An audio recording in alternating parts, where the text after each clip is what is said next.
Little Elora sat perfectly still in the salon chair, tiny fingers digging into the armrests, dark eyes wide with fear. The hairdresser's gloved hands froze halfway through the section. Her mouth fell open. No sound came out. The metal clip slipped from her fingers and hit the tile like gunfire. Behind them, a man in a tailored black suit slammed back against the wall, both hands clutching his skull, gold watch flashing, face drained of color, like he was staring straight at the moment his entire empire was about to die. But let me take you back to how we got here. This story will run ice through your veins and then show you even the darkest heart can still be saved. Drop a comment right now. What time is it where you are, and are you brave enough to keep watching? Smash that like button and subscribe so you don't miss what happens next. Now let's continue. The Gustavo compound sat on a hill outside the city like a palace built for war. White marble walls rose 3 stories high, topped with cameras and razor wire. Palm trees and thick jungle gardens hid the property from the road, but nothing hid the guards who stood at every corner with rifles slung across their chests. The iron gates only opened for people who already belonged to Lopez Gustavo or for people desperate enough to sell their souls to him. Inside those walls lived a 10-year-old girl named Elora. She was small for her age, pale skin, huge dark eyes that never quite looked at anyone directly, and long black hair that fell to her waist like a curtain she never lifted. Elora moved through the corridors like a shadow, barefoot half the time, silent all the time. The staff pretended not to see her. The soldiers pretended she didn't exist. And her father barely remembered she was alive. Lopez Gustavo was 42 years old, 6 feet tall, always dressed in perfect black suits, always carrying the weight of 1,000 deaths on his shoulders. In the streets, they called him El Diablo with the golden watch. When he walked into a room, conversations died. When he spoke, people listened or they disappeared. He had built an empire on fear, loyalty, and blood. And 7 years ago, that empire cost him the only person he had ever truly loved. Elora's mother, Camila, had been driving home from a charity event when the car bomb went off. The explosion lit up the night sky for miles. Lopez arrived while the flames were still burning. He pulled what was left of his wife from the wreckage with his bare hands and screamed until his voice gave out. After the funeral, he never screamed again. He just got colder, harder, meaner. And somewhere in that freezing over, he locked away the part of him that knew how to be a father. The house turned into a tomb. Servants came and went like ghosts. Guards changed shifts without a word. And little Elora learned the most important rule of all. Stay out of Papa's way. Don't make noise. Don't cry too loud. Don't ask for anything. Because if Papa got angry, people vanished. She saw it happen once to a cook who dropped a plate. 1 minute the woman was there. The next minute she was gone forever. Elora never dropped plates after that. Mrs. Delgado became the closest thing Elora had to a mother. She was tall, thin, gray hair pulled back, so tight it looked painful, eyes like chips of black glass. Mrs. Delgado had worked for the Gustavo family for 20 years. She believed children should be seen and not heard, and preferably not seen either. When Camila died, Mrs. Delgado took full control of raising Elora, and her favorite punishment was simple. Your mama isn't here to baby you anymore, she would hiss. Brush your own hair or let it fall out. I'm not your servant. So Elora tried. She was 3 years old when it started, for when the first knots appeared, 5 when the pain began, 6 when she gave up trying to reach the back of her head, 7 when the mat formed, hard as stone, hidden beneath the rest of her hair, 8 when the headaches never stopped, 9 when she learned to sleep sitting up so it wouldn't pull, 10 when she stopped looking in mirrors altogether. No one noticed. No one cared. And something far worse than pain was growing inside that hidden mat, waiting for the right moment to kill them all. Then, one rainy afternoon, everything changed. A black car rolled up to the front gates. A young woman stepped out holding one small suitcase and a piece of paper with the Gustavo crest on it. Her name was Freya Dodson, 26 years old, light brown skin, tired eyes, hands that shook just slightly. She had answered an ad for a live-in maid that paid more money in 1 month than most people saw in a year. She didn't want the job. She needed it.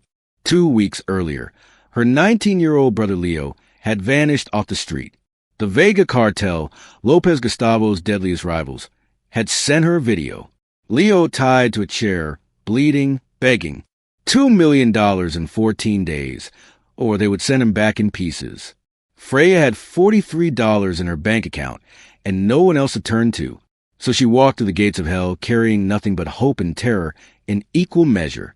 The guard searched her bag, patted her down, scanned her for wires. One of them smirked and said, "You won't last a week, Meja." Freya lifted her chin and answered, "I only need 14 days. They let her in, as the gates closed behind her with a heavy clang. Freya looked up at the marble fortress and whispered a promise to the brothers she hadn't seen in weeks. "I'm going to get you out, Leo, whatever it takes."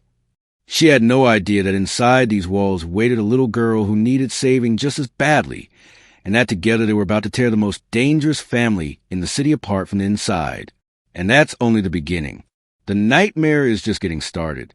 Tell me in the comments, would you have taken that job? The heavy front doors closed behind Freya with a sound like a coffin lid. A guard pointed down a long hallway of white marble and said, "Mrs. Delgado is waiting. Don't keep her." Then he was gone, boots echoing away until the house swallowed the noise. Freya walked alone, suitcase bumping against her leg. The air smelled of gun oil and lemon polish. Every surface gleamed, but nothing felt clean. Portraits of men with hard eyes and thick gold rings stared down from the walls. She passed a courtyard where 2 guards smoked and cleaned rifles without looking up. Somewhere deeper in the house, a clock struck 4, slow and cold. Mrs. Delgado stood at the foot of a sweeping staircase, like a statue carved from ice. Tall, thin, hair pulled back so tight the skin at her temples looked shiny. Her black dress had been starched until it could stand on its own. When she spoke, her voice matched the house perfectly. "You are the new girl." It was not a question. "Yes, ma'am. Freya Dodson. Uniform is in the staff wing. You will wear it at all times. You will speak when spoken to. You will never address Senor Gustavo directly. You will never enter the West Wing, the armory, or the child's floor without my permission. The child is not your concern. Do you understand?" Freya swallowed. "Yes, ma'am." Mrs. Delgado's eyes narrowed. "One mistake, and you are gone. Or worse. People disappear here for less than curiosity." She turned on her heel and walked away, expecting Freya to follow. Freya did. They moved through corridors lit by chandeliers that cost more than most houses. Every door was closed. Every window had bars disguised as decoration. Mrs. Delgado listed duties like a prison warden. Laundry at 5, floors by 7, silver polish before lunch, kitchen spotless by dinner. No music, no personal calls. Lights out at 10. "And remember," she said over her shoulder, "the little girl eats alone. Always." That first evening, Freya was sent to the dining hall with a silver tray. The room was bigger than a ballroom. A single chandelier blazed above a table long enough to seat 30 people. Only one place was set at the far end, beneath a painting of a woman with kind eyes and the same dark hair as Elora. The child was already there. Elora sat on an adult chair that swallowed her whole, feet dangling inches above the floor. Her plate held plain rice and a piece of dried chicken. She ate in tiny bites, shoulders hunched, hair falling forward like a curtain. Every clink of silverware made her flinch. When Freya set down a glass of water, Elora's whole body went stiff, waiting for a blow that never came. Freya's heart cracked open right there. She wanted to say something soft, something normal. Instead, she whispered the only safe word she could think of. "Dinner is served, miss." Elora's eyes flicked up for half a second, huge, frightened, then dropped again. She gave the tiniest nod and went back to pushing rice around her plate. Night after night, it was the same. Freya brought the trays. Elora ate alone. The guards changed shifts outside the door. Mrs. Delgado watched from the shadows like a hawk.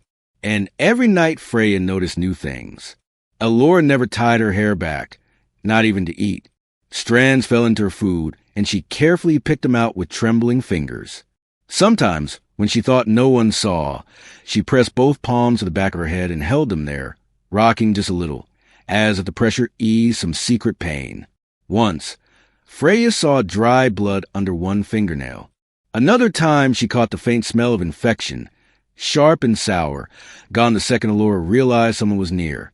Freya started staying late to clear the table, moving slowly on purpose. She needed to understand. The memories came in pieces from the older staff who risked quiet words in the laundry room. After Senora Camilla died, they said Mrs. Delgado took the little girl in hand. At first she was strict but fair. Then one night, Elora cried for her mama while Mrs. Delgado tried to brush her hair for bed. The brush snagged. Elora screamed. Mrs. Delgado slapped her so hard the child fell off the chair. The next morning she announced new rules. Your mother spoiled you rotten. Those days are over. From now on you brush your own hair. If you can't manage it, let it fall out. I have better things to do than play nursemaid to a brat. Elora was 3 years old. The staff watched the beautiful black hair grow wild. They watched knots form. They watched the child try to reach the back of her head with tiny arms that simply weren't long enough. They watched her cry into her pillow at night. They watched Mrs. Delgado smile when Elora gave up and let the curtain fall forward to hide her face. No one said anything. You didn't say anything in the Gustavo house if you wanted to keep breathing. By the time Elora turned 6, the mat had started, hidden beneath the top layer of hair. By 8, it was the size of a fist and impossible to ignore if anyone had ever looked. By 10, it was fused to her scalp, pulling with every movement, infected, bleeding, rotting in silence. And still no one looked. Until Freya. On the 7th morning, Freya woke before dawn. She slipped into the kitchen, found a spool of pale blue ribbon left over from some long-forgotten birthday, and cut a perfect 6-inch length. When she carried the breakfast tray to the dining hall, Elora was already in her chair, small shoulders curved inward like a shell. Freya set the plate down exactly as always. 2 pancakes shaped like hearts, a tiny dish of strawberries, a glass of chocolate milk. Nothing Mrs. Delgado would notice missing. Then, while pretending to adjust the silverware, she let the pale blue ribbon slide from her sleeve onto the edge of the plate, half hidden beneath a strawberry. She didn't say a word. She didn't need to. Elora's eyes found the ribbon instantly. For the first time in years, something other than fear flickered across her face. Wonder. Her small fingers crept forward, slow as a mouse, and closed around the soft strip of blue. She slipped it into the pocket of her dress. So fast Freya almost missed it. When Freya came back that evening to clear the dinner tray, the ribbon was gone from the pocket. Later, when she passed the slightly open door of Elora's bedroom on the forbidden floor, she saw it. The little girl sat on the edge of her bed in the dark, holding the ribbon up to the moonlight from the window, turning it over and over like it was made of solid gold. She pressed it to her cheek. Then she tucked it under her pillow, lay down, and for the first time in years fell asleep with something like hope resting inches from her heart. Freya stood in the hallway a long time, fists pressed to her mouth, so no sound would escape. 2 desperate people had just found each other in a house that forgot children existed, and neither of them knew yet that the clock was already ticking on a secret far deadlier than pain. Freya lay awake that night in the narrow staff room, listening to the house breathe like a sleeping monster. The blue ribbon had bought her something priceless, the first crack in Elora's armor. But 14 days were burning away, and every hour cost her brother another piece of himself. She reached under her pillow and pulled out the cheap burner phone she wasn't supposed to have. One new message waited. Unknown number. Video file.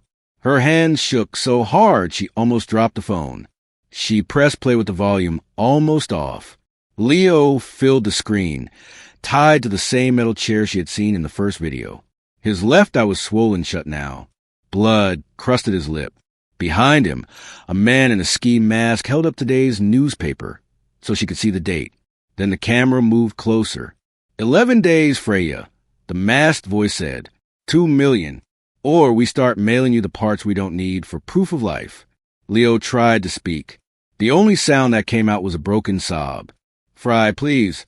A gloved hand cracked across his face. The video ended. Freya pressed the phone to her mouth to keep the scream inside. She tasted blood where her teeth cut her lip. 11 days.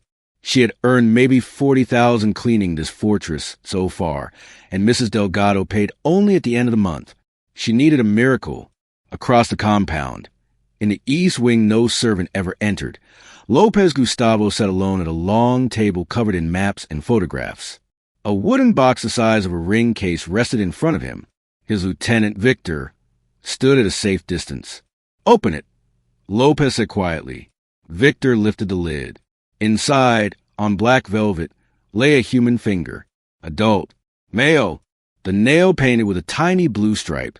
Leo Dodson's old high school color. A note in red ink read, "We are everywhere."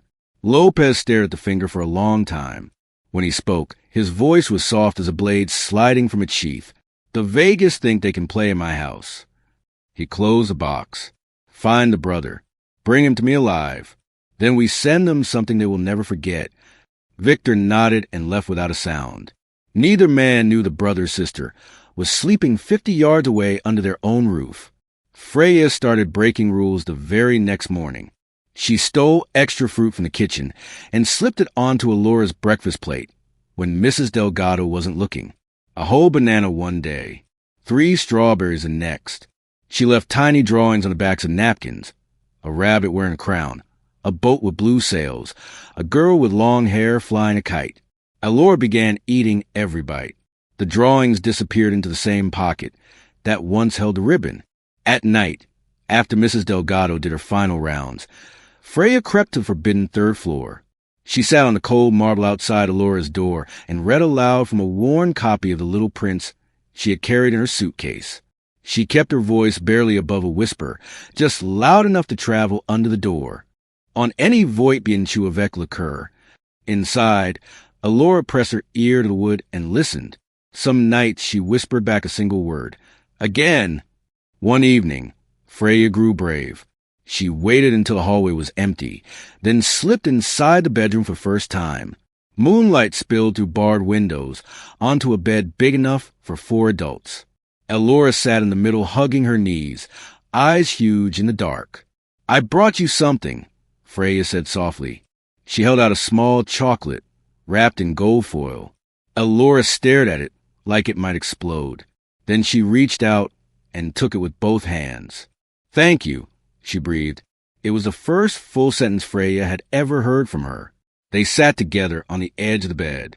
Freya wanted to ask 1,000 questions, but she started with the safest one. "Do you want me to braid your hair before you sleep? Just the front, so it doesn't get in your face." Elora went very still. Her fingers flew to the back of her head, protective. "No, please. It hurts when people touch." Freya's heart stuttered. "Okay, sweetheart. No touching. Promise." She stayed anyway, reading until Elora's eyes drifted shut. When the child finally relaxed into sleep, Freya leaned over to pull the blanket higher. Her knuckles accidentally grazed a curtain of hair at the nape of Elora's neck. The reaction was instant. Elora jerked awake with a sharp gasp. Curling into a ball, hands clamped the back of her head. A thin, wounded sound escaped her throat, half cry, half whimper. Tears filled her eyes, but she bit her lip to stay quiet. Freya froze. "I'm sorry, baby. I'm so sorry. I didn't mean to." Elora rocked for a moment, breathing through the pain. When it eased, she looked up with wet, terrified eyes and whispered the longest sentence she had ever given anyone. "It always hurts now. All the time. Please don't tell Mrs. Delgado. She'll make it worse." Freya felt the world tilt. She gathered Elora gently into her arms, careful not to let any hair shift. The child went rigid at first, then slowly melted against her, shaking with silent sobs. 2 desperate women held each other in the dark. One was racing an 11-day clock to save her brother. The other had been slowly dying in silence for 7 years. And both of them were about to discover that some secrets, once touched, refused to stay buried. The scream tore through the sleeping house like a bullet through glass. Freya was out of bed and running before her eyes were fully open. Bare feet slapped cold marble. She took the forbidden stairs 2 at a time, heart hammering against her ribs. No guard stopped her. The scream had frozen every man in the compound. By the time she reached the third floor, Elora's door stood open, and the little girl was thrashing the center of the huge bed, tangled in sheets, crying for a mama who would never come. Freya crossed the room in 3 strides and scooped Elora into her arms. "Shoo, baby, I've got you. It's just a dream. You're safe." The words spilled out on instinct, the same one she had used years ago when Leo woke from nightmares. Elora went rigid for a second, then collapsed against her, small body shaking with sobs that sounded like they had been locked inside for years. Freya rocked her slowly, one hand stroking the child's back, the other cradling the back of her head. That was when she felt it. Beneath the silky top layer of hair, right at the crown, her palm met something hard, unnatural, a solid mass the size of a fist, warm from the scalp, rough like stone fused to skin. When her fingers brushed it, Elora flinched and let out a thin, wounded sound. Freya's blood turned to ice. She eased them both down to sit on the edge of the bed, keeping Elora tucked close. Moonlight fell through the bars on the window, silver and cold. The child's breathing slowed, but the tears kept coming. "Sweetheart," Freya whispered, voice trembling, "what is this on your head?"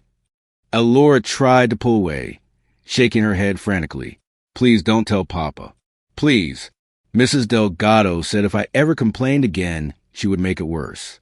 "It hurts all the time, but I'm scared. I'm so scared." The words broke something inside Freya. She cupped Elora's wet cheeks and looked straight into those huge dark eyes. "Listen to me. I will never let anyone hurt you for telling the truth. Never. I promise on my life." Elora searched her face for a long moment, then gave the tiniest nod. Freya's hand shook as she gathered the waist-length hair, so soft on top, and gently lifted it away from the scalp. She started at the nape and worked upward, parting section by section, terrified of what she would find. The first thing she saw was blood, dry brown streaks glued, strands together. Then pus, yellow and crusted, oozing from raw skin. The smell hit her next sharp, sick, infected. She forced herself to keep going. At the crown, hidden beneath everything, was the mat, rock hard, black, fused to the scalp like concrete. Hair had woven into a solid plate the size of a man's fist, edges pulling the skin so tight it had split in places. Fresh blood glistened at the seams. Pus wept from sores that had never seen daylight. Freya's breath stopped, because in the center of that horror, half buried in scarred tissue and filth, something metallic glinted, a perfect circle no bigger than a dime. And on its surface, steady as a heartbeat, a tiny red light blinked on and off. On, off, on, off. Freya stared, unable to move, unable to breathe. She had seen devices like this exactly once, when a friend in beauty school dated a private security guy. Military grade, live GPS real-time tracking. The kind that costs more than most cars and is only used when someone wants to find a person no matter where they run. Someone had surgically implanted a tracker in a 10-year-old girl's scalp and then let the wound rot shut around it. Elora's voice came out small and broken. "It started hurting worse last year. I thought it was just the knots. I didn't know there was something inside." Freya lowered the hair with shaking fingers, hiding the nightmare again, and pulled Elora close. The child was trembling so hard her teeth chattered. "Listen to me," Freya said against her temple, voice fierce and steady despite the terror roaring in her ears. "That is not a tangle. That is not your fault. Someone put a tracker in your head, baby. Someone in this house." Elora went very still. Then she pulled back just enough to look up, eyes wide with fresh fear. "Papa will be so angry." "No," Freya said, cupping her face. "Papa is going to lose his mind, but not at you. Never at you." Outside in the corridor, heavy boots approached, guards finally doing their rounds. Freya pressed a finger to Elora's lips and whispered the words that changed everything. "We are getting that thing out of you tonight. And then we're going to find out who thought they could use you to kill your father." The red light kept blinking in the dark, counting down seconds nobody knew they had left. The red light kept blinking under Freya's fingertips like a tiny, evil heartbeat. She did not think. She moved. Freya eased Elora off the bed, wrapped her in a dark blanket, so only her pale face showed, and whispered, Hold on to me. We're going to your papa right now. Elora's fingers clutched the fabric of Freya's nightshirt, so hard her knuckles went white. She was shaking too badly to walk. Freya stepped into the corridor. The nearest guard, a young man named Ramon who had once let her smuggle extra fruit because his own little sister loved strawberries, rounded the corner. He saw the child in her arms, and the look on Freya's face and froze. "Gun," Freya said, voice flat.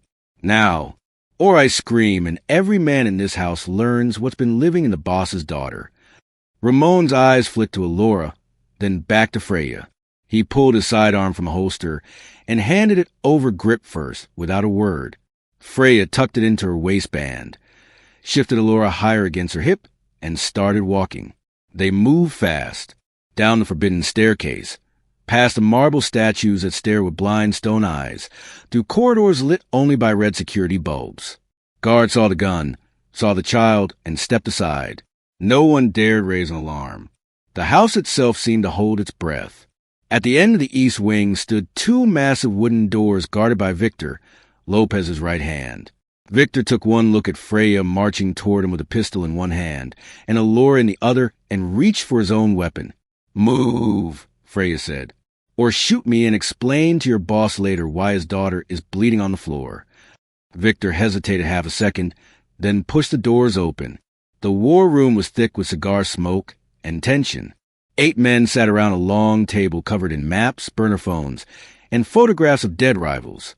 Lopez stood at the head, sleeves rolled up, gold watch catching the light as he stabbed a finger at a street grid. "The Vegas think they can touch my people. They learn different." He stopped mid-sentence when the doors slammed wide.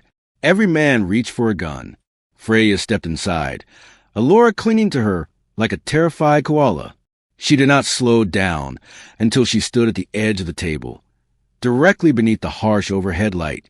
"Somebody in this house," she said, voice cutting through the smoke like a blade, "has been using your daughter as bait." Silence. Total. Deadly. Lopez's eyes locked on Elora's tear-streaked face, then flicked to the pistol in Freya's waistband, then back to the child. Something ancient and wounded moved behind his stare. Freya did not wait for permission. She turned Elora around so the girl's back faced the room, gripped the blanket like a curtain, and swept the long black hair aside in one brutal motion. The mat looked worse under the bright lights. Raw, bleeding, festering, and in the center, unmistakable, the tiny red diode blinked its steady, patient rhythm. On, off, on, off. 8 hardened killers stared as if the devil himself had crawled out of the little girl's skull. Then Lopez made a sound no one in that room had ever heard before. A roar that started low in his chest and exploded outward. Pure animal rage and grief and terror all at once. Glasses shattered on the table. Men flinched back. The gold watch hit the floor with a crack. Elora crumpled. She slipped from Freya's arms and fell to her knees on a marble, blanket pooling around her, sobbing so hard her whole body shook. "I thought if I told you, you'd be angry I let them hurt me again. I thought you'd hate me like you hated everything after Mama died. I'm sorry, Papa. I'm sorry." Lopez's gun clattered to the floor. He dropped to his knees in front of his daughter, as if every bone in his body had turned to water. For the first time in 7 years, his arms opened and Elora fell into them. He pulled her close, pressing her face to his shoulder, one shaking hand cradling the back of her head exactly where the tracker lived. "Never," he rasped against her hair. "Never angry at you, Mija. Never." Freya watched the most feared man in the city rock his child like she was made of glass, tears cutting clean tracks through the blood and sweat on his face. When he finally lifted his head, the rage was back, colder and sharper than anyone had ever seen it. "Lock the compound," he said, voice quiet now, which somehow made it worse. "Gates sealed. Phones dead. Every guard on the wall. No one leaves. No one breathes without my say-so." He looked at the 6 lieutenants, still frozen around the table. "Someone in my house did this to my daughter. Find them. Bring them to me alive." Then, softer, to the little girl trembling in his arms. "I've got you now, baby. No one touches you again." Outside the war room doors, boots were already running. Steel gate slammed shut. The entire fortress turned into a cage. And somewhere inside it, a traitor realized a red light had just become a death sentence. The war room had become a cage of its own. Lopez still knelt on the marble. Elora curled against his chest like a wounded bird. The red light blinked through the thin strand of hair that had fallen across her scalp, steady, patient, mocking. Every man in the room stared at it as if it were a live scorpion. Victor returned within minutes, dragging a pale, sweating man by the collar. Diego, the compound's tech specialist, barely 30 and already terrified of boss on a good day. Tonight was not a good day. Talk, Lopez ordered, voice low. Diego dropped to his knees beside a laptop already connected to a handheld signal reader. His fingers flew across the keys. Lines of code scrolled. A map appeared, a perfect dot pulsing over their exact location. Live military-grade GPS, he whispered. Encrypted. Bounces through 7 satellites. Whoever installed it can see us in real time, down to the meter. He swallowed hard. Activation log shows it went live 6 months ago. Originating IP is internal. Someone used the house Wi-Fi boss. Someone who lives here. 6 lieutenants exchanged glances sharp as knives. Hands drifted toward holsters. Lopez's grip tightened around Elora. Start with my inner circle, he said. Every one of you. Phones. Laptops. Alibis. Now. The room erupted into controlled chaos. Men were pulled out one by one. Safe rooms that had once held rival dealers now held loyal soldiers screaming innocence. Blood spotted the floor by dawn. No one had slept. No one would. Freya stood against the wall, arms wrapped around herself, watching it all. When they tried to move Elora to the medical wing to cut the tracker out immediately, she stepped forward. No! Her voice cut through the noise like a bell. You pull that thing blind, and it could be wired to a dead man's switch or a micro-explosive. I've seen cartel surgeons use them. One wrong tug, and her head comes off. We do this careful, or we don't do it at all. Lopez looked at her for the first time since the reveal, really looked. Something shifted behind his eyes. Recognition that this maid had just saved his daughter twice in one night. Who can do it careful, he asked. Freya didn't hesitate. Jade Cartero. We went to beauty school together. She works the underground circuit now. Fixes faces for witnesses in hiding, removes bullets, digs trackers out of people who can't go to hospitals. She has the hands and the tools. And she owes me. Lopez nodded once. Call her. Freya used Victor's satellite phone. 3 rings. A sleepy, wary voice answered. Jade. It's Freya. I'm cashing in every favor you owe me and adding a few more. I need you at the shop. Now, bring everything. Child will live tracker fused to her scalp. Possible explosive. You don't come, she dies. Silence. Then, 20 minutes, door will be open. Lopez was already moving. Convoy. 5 cars. Blacked out. We leave in 3. Elora clung to his neck. Too exhausted to cry anymore.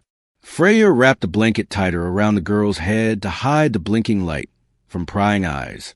Guards shouted orders. Engines roared to life in the courtyard. By the time the gates rolled open, 6 black SUVs idled in perfect formation. Lopez carried Elora himself and slid into the middle vehicle. Freya climbed in beside them. Victor took the front passenger seat, shotgun across his lap. Doors slammed. Tires screamed on marble, then on asphalt. They tore through the sleeping city like a blade. No lights. No sirens.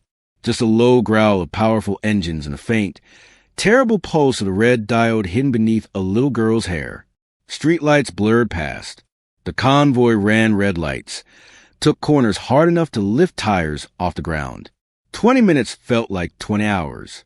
At 3:57 a.m., they screeched to a halt in front of a narrow storefront with blacked-out windows and a faded sign that read, Cartero Cuts, by appointment only. The metal security gate was already rolled up. A single bulb burned inside. Jade stood waiting in the doorway, arms crossed, sleeves rolled high to reveal tattooed forearms and steady hands that had never once trembled on a trigger or a scalpel. She took one look at the convoy, at Lopez Gustavo stepping out with a blanket-wrapped child in his arms, and simply nodded. Backrooms prepped. Bring her. The most feared man in the city carried his daughter into a hair salon that smelled of coconut oil and antiseptic, followed by a maid who had broken every rule to save her. Behind them, the red light kept blinking, counting down seconds no one could see. And somewhere back at the compound, the traitor was already packing a bag that would never make it past the gate. Jade locked the steel door behind them, killed the front lights, and led the way past rows of empty chairs to a back room that looked more like a field hospital than a beauty salon. Stainless steel counters, bright surgical lamps, trays of tools that glinted like weapons. The smell of antiseptic overpowered the coconut. Lopez laid Elora on the padded reclining chair. The child's face was gray with exhaustion, but her eyes stayed open, fixed on Freya as if she were the only safe thing left in the world. Jade pulled on nitrile gloves, snapped them at the wrist, and gave Lopez one hard look. You stay quiet, and you stay back unless I say otherwise. Clear. He nodded once, throat working. Freya took Elora's hand. We're right here, baby, just like I promised. Jade started at the edges, working section by section with oil and a fine-tooth comb, freeing the top layers of clean hair, so the mat could be isolated. Every tug made Elora's breath itch, but she bit her lip and stayed still. 3 armed lieutenants stood outside the door. Inside, only 4 people breathed. An hour bled away. Then, 2, Jade reached the crown. She parted the last thick curtain of hair, lifted the rock-hard plate with steady fingers, and froze. The tracker sat exactly where Freya had seen it, dime-sized, blinking red. But soldered to its underside, no bigger than a grain of rice, was a second device wrapped in dull gray plastic. A hair-thin wire ran from it into the scalp. Jade's scissors hit the tile with a metallic scream. Micro-explosive, she whispered. Dead man switch. Signal drops more than 60 seconds, and it turns her head into confetti. Lopez made a sound like a dying animal. Victor had to grab his arm to keep him from lunging forward. Jade didn't flinch. She reached for a magnifying visor, flipped it down, and became pure ice. Freya, dental mirror and the thinnest pick you can find. We're doing this awake. Kid's a champ. Elora's fingers squeezed Freya's, so hard the bones creaked. I'll be good, she breathed. I'll stay still. They worked under the merciless lamp. Jade's tattooed hands never shook. Freya dabbed blood and held tools. Lopez stood behind them, fists clenched so tight the knuckles went white, watching every second, helpless for the first time in his life. Outside, Victor's phone buzzed constantly. The tech team back at the compound was riding the live signal like bloodhounds. Every minute they narrowed the circle. 45 minutes left on the window. Victor reported at one point. 30, he said later. 20. Sweat rolled down Jade's temples. Elora whimpered once when the pick brushed raw skin, but she swallowed the sound and locked her jaw. At 5:17 a.m., after 3 hours it felt like 3 lifetimes, Jade gave the smallest nod. Got it. With forceps finer than eyelashes, she lifted the tracker free. The red light died. The wire to the explosive went slack. Freya cut the final strand of matted hair that held the devices in place. Jade dropped both into a lead-lined box and slammed the lid. Silence. Then, 30 seconds later, the satellite phone on the counter crackled to life. Victor answered, listened, closed his eyes. It's done, he said. Mrs. Delgado's nephew, Carlo. Been here 8 years. Activated the tracker from her private office. They found him trying to climb the east wall with a go bag. Put 2 in the courtyard. Lopez didn't move. He was staring at Elora's scalp, now clean for the first time in years, raw and scar but free. A single tear cut down his cheek and fell onto the cape, covering his daughter's shoulders. Jade peeled off her gloves, washed blood from her hands, and spoke without looking up. Infection's bad. For antibiotics for 2 weeks, daily dressing changes. She'll keep most of her hair. She's lucky. Elora turned her head slowly and looked at her father. Papa? Lopez dropped to his knees beside the chair, gathered her into his arms, and held her like he would never let go again. "I'm here, Mija," he whispered against her freshly washed hair. "I'm here." Outside, the city began to wake. Inside the little salon, the war was over. The devil had come for his daughter, and found her already saved by two women who refused to look away. Dawn bled pale gold across the city when the convoy rolled back through the gates.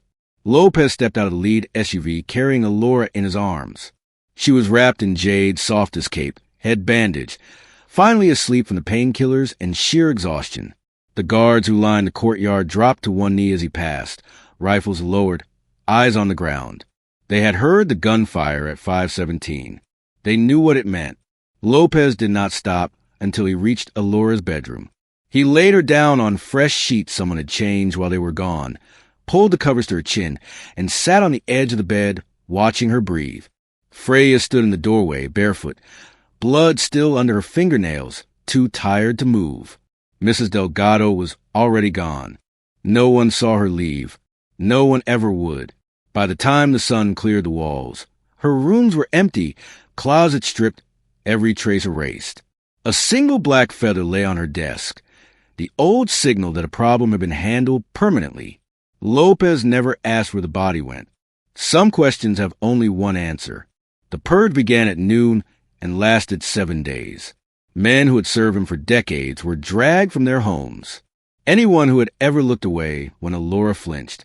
Anyone who had laughed at Mrs. Delgado's cruelty. Anyone who had heard a child crying behind a closed door and done nothing. Some begged. Some ran. None made it past the courtyard wall. By the end of the week, half the organization was ash and the other half walked softer than they ever had in their lives. On the 6th day, Lopez's men hit the Vegas safe house outside the city. They went in at dusk, silent and surgical. When they came out, Leo Dodson was alive. Barely. Broken ribs, cigarette burns, one finger missing but breathing. The $2 million stayed in Lopez's vault. The men who had taken Leo did not leave the building. Freya met the ambulance at the gate herself. She climbed in the back and held her brother's hand the whole way to the private clinic, whispering apologies and promises until he finally managed a cracked smile and said, "Told you my big sister was scarier than any cartel." That night, Lopez found her in the kitchen drinking coffee she was too tired to taste. He stood in the doorway a long time before he spoke. "Name it," he said quietly. "Money, a house, a new life anywhere on earth. Name it and it's yours." Freya set the cup down. "I want to stay with Elora. That's all. Let me be the one who never leaves her again." Lopez studied her face, the same way he once studied men before deciding if they lived or died. Then he nodded once. Done. Later, when the house finally slept, Lopez carried a small pink stool into Elora's bedroom. The room had been transformed while they were gone. Pale blue walls, bookshelves filled with stories, a nightlight shaped like a star. Elora sat propped against pillows, bandages fresh, eyes heavy but unafraid. He sat on the tiny stool, knees almost to his chin, and picked up the brush Jade had left. The bristles were soft boar hair, gentle enough for new skin. "One," he said, drawing the brush slowly down a clean section of black silk. Elora watched him in the mirror across the room, wonder in her eyes. 2, 3, 4. His voice was low, steady, the same voice that once ordered deaths, now counting strokes like a lullaby. When he reached 100, he set the brush down, leaned forward, and pressed his forehead to the back of his daughter's head, breathing her in. "I'm sorry it took me so long, Mija," he whispered, "but I'm never leaving again." Elora turned, crawled into his lap, even though she was far too big for it, and fell asleep against his chest for the first time since she was 3 years old. Outside the window, the compound was quieter than it had ever been. Half the lights were dark forever. But inside that room, a father kept watch over his little girl. And for the first night in 7 years, Elora Gustavo slept without nightmares. Some debts can only be paid in blood. Some promises are forged in fire and kept in silence. And some men, even the worst of them, learn that the only empire worth having is the one that keeps its children safe. 1 year later, the Gustavo compound still looked like a fortress from the outside, walls high, gates thick, guards on every corner, but inside it had become something no one in the city would have believed possible. Laughter spilled down marble hallways that once swallowed every sound. Bright paintings covered the walls, Elora's artwork mixed with pieces from her new friends. Toys lay scattered across Persian rugs, worth more than most cars. A swing set stood in the courtyard where men used to be questioned. The air smelled of cookies and children's shampoo instead of gun oil and fear. Elora was 11 now. She ran through the gardens with 3 classmates from the private school she attended every day, for black SUVs following at a discreet distance, of course. Her long black hair, once a curtain of pain, now swung in 2 perfect braids tied with blue ribbons. Freya had taught her how to do them herself. But most mornings Lopez still insisted on the honor. He ran his empire the same way he always had, ruthless, precise, feared, but every meeting ended by 6:30. Every call was returned from the car on the way home. At 7 o'clock sharp the gates opened, and his SUV rolled in. No exceptions. The men who worked for him learned fast. Be late with a report, and you might live. Keep the boss from his daughter, and you would not. Tonight the sky burned orange and pink over the city. Lopez stood on the roof terrace in shirt sleeves, tie gone, gold watch catching the last light. Elora sat cross-legged on a wide stone ledge, braids dancing in the breeze, feeding crumbs to the doves that now nested in the old watchtower. She looked over her shoulder. "Papa, come sit." He lowered himself beside her, long legs dangling like hers. For a minute, they just watched the sun sink behind the hills. "Do you remember the night everything changed?" she asked quietly. Lopez's throat worked. Every second. "Tell me the story again." He smiled, small and real, the kind of smile the streets had never seen. "Once upon a time," he began, voice soft, "there was a man who thought fear was the only thing that kept him safe. He built walls so high, he forgot there was a little girl inside them who needed him more than the world needed his terror. One night a brave woman walked through his gates carrying nothing but love for her brother and courage bigger than any gun. She saw the little girl no one else looked at. She heard the crying no one else listened to. And when she found a terrible secret hidden in that little girl's hair, she refused to stay quiet. That woman dragged the little girl straight to the monster's lair and showed him what he had become. And the monster looked at his daughter, really looked for the first time in 7 years, and something inside him broke open. He held her while she cried and promised the only thing that ever mattered, never again. Elora leaned her head against his shoulder. And then the monster learned how to be a father. He tore down everything that hurt her and built something new. He learned that real power isn't making people kneel. It's coming home every night to braid your daughter's hair and count 100 strokes while she falls asleep. Elora smiled, the kind of smile that lit whole rooms. "I like that ending." Lopez kissed the top of her head. "Me too, Mija." Below them the compound lights flickered on, warm and golden. Somewhere inside, Freya was helping Leo with homework at the kitchen table, arguing over math the way only siblings can. The guards on the wall stood a little straighter when they heard childish laughter drift up from the garden. The city still whispered the name Lopez Gustavo with fear. But now they whispered something else too. They said even the devil can be brought to his knees by the love of one child and the courage of a woman who refused to look away. And that, my friends, is the end of our story. If this one broke your heart and put it back together, do me a favor. Hit that subscribe button, ring the bell, and drop a comment telling me where you're watching from tonight. Because tomorrow I've got another true story that will leave you speechless. Thank you for being here. Never forget, sometimes the smallest voice in the darkest house is the one that changes everything. See you in the next one.